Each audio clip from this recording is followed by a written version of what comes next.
manoloanareo ezaka maro lafy fa natomboky ny fitondram-panjakana amin'ny alalan'ny ministeran'ny fambolena sy ny fiompiana ho fanarenana ny any atsimo Madagasikara dia nanampy tamin'ny alalan'ny fanolorana vola mitetina rofaingo $40 ho an'ny mponina misa rahetsy any atsimo nosy i Royaume-Uni tamin'ny alalan'ny PAM na ny fandaranasan'ny firenena mikambana momba ny sakafo. Fanampiana ho famonjena ara-tsakafo ny mponina indrindra ireo tratry ny tsy fanjarian-tsakafo amin'izao fotoana fanombohan'ny ahitana izao ity hetsika ity. Efa misy ireo tetikasa ilay atao hoe projet phare lehibe ataony amin'ny faritra atsimo hoentsika miady amin'ny kere na ny amin'ny tsy fanjarian-tsakafo ny tsy fahampiana noho ny vokatry ny ahitana indrindrindrindra. Maro ny ihany no ezaka atao ary misy ny arahana amin'ny PAM amin'izany. Misy koa ny arahana amin'ireo mpiara-miombonantoka hafa izay tarihan'ny gouvernemanta no atao hoe milidy mitarika an'ireny hetsika ezahana amadihana ny zava-misy any amin'ny faritra atsimo amin'izany hoe mba hisiany sakafo ho an'ny malagasy ary tena mbola tafiditra tsara ao anatin'ny velirano efa napetraka ny filoham-pirenena ho an'ny malagasy rehetra ary indrindra ho an'ny vahoaka any amin'ny faritra atsimo ny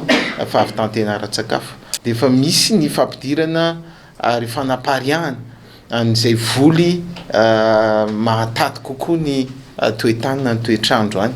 Eo ny voly apemba sy ny voly bajiry na ny sorgho sy ny milina. Ho an'ny vokatra apemba manokana dia efa misy 4 taonina no niakatra teo aloha.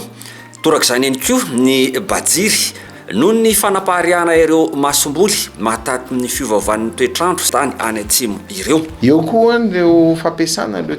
teknôlôjia samihafa ao le hoe goutte à goutte izay raha makany koa nareo dia efa hitanareo fa efa miezaka manaparitika an'izany zay misy fiaraha-miasa amin'ny PAM amin'izany dia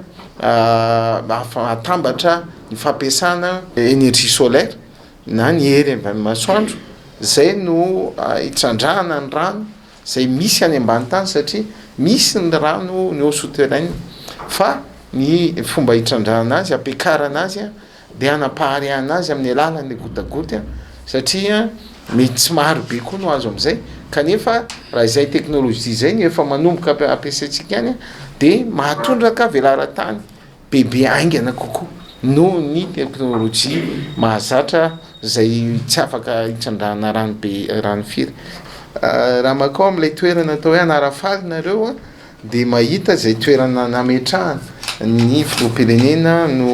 nitarika an'izay inisiativa lehibe izay ilay hoe titre vert. Dia misy ireo vahoaka izay tratry ny ahintany iny nanamboarana trano ao nomena izay hoentimana amin'ny fambolena sy ny fiariana ny fiompiana izany dia ao dia mahita vokatra tsara maso le hoe marbré dia misy koa lingot d'or lingot d'or blanc izay tena mahavariana fa ny kalitao an'izany dia tena afaka mifaninana mihitsy amin'ny tsena iraisam-pirenena. Ka akoatra ny voly atao sakafo zany apemba sy ny bajiry dia miroso foana ihany koa amin'izay voly hafa ary mifanamarona an'izay karazana voly atao sakafo zay no anatrarantsika ny fahavitantena ara-tsakafo. Arak'izany mitohy hatrany ireo ezaka entina miady amin'ny kere sy ny tsy fanjarian-tsakafo ary ny fikendrena ny fahavitantena ara-tsakafo izay velirano fahasivy nambaran'ny filohan'ny repoblika.